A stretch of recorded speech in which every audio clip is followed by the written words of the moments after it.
I'm going to show you how you can set up software RAID on Windows Server. So to start, I'm logged onto the server that I want to set up the software RAID on, and if I right click the start button and come to disk management, this will take us to the disk management console where we can set up our software RAID. So the first thing we want to do is make sure that all of the disks are attached to our server, and then on the left hand side select all of the disks by right clicking them and then setting them to online.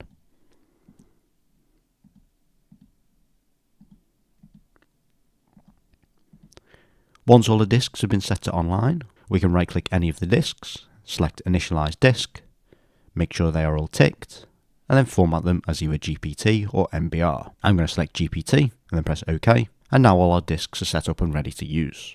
So to create a software RAID array, we can right click any of the unallocated space, and then we've got different types of volumes that we can create. We've got the standard simple volume, which will just create a single volume on a single drive. We can select spanned volume, which combines all of the unallocated space on the selected drives into one volume. However, this isn't RAID and doesn't follow any RAID standard. We can select a striped volume, which is RAID 0, and it stripes all of the data evenly across the drives, giving you a read and write performance boost. However, if one of the drives in the array fails, you will lose all of the data. We can select the mirrored volume, which is RAID 1, which mirrors the data across all of the drives. It doesn't give you a performance gain, however, if one of the drives fails, you don't lose any of the data. And then we've also got RAID 5, which like RAID 0 stripes the data across the drives, however you also have parity data, so if one of the drives fails, you don't lose any of the data, however you still get a performance boost.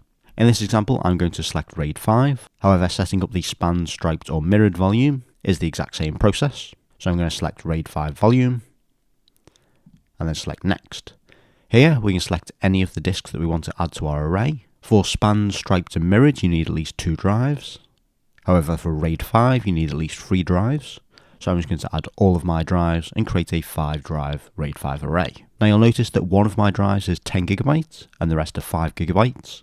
However, when I add the 5 GB drive into the array, disk 1 goes from 10 gig to 5 gig. That is because all of the drives in the array have to be the same size, so they all go to the size of the smallest disk in the array. So I'm just going to keep pressing add, so I've got my 5 drives in the array, and then press next. We can then assign the drive a letter. I'm going to leave that as the D drive, and then press next.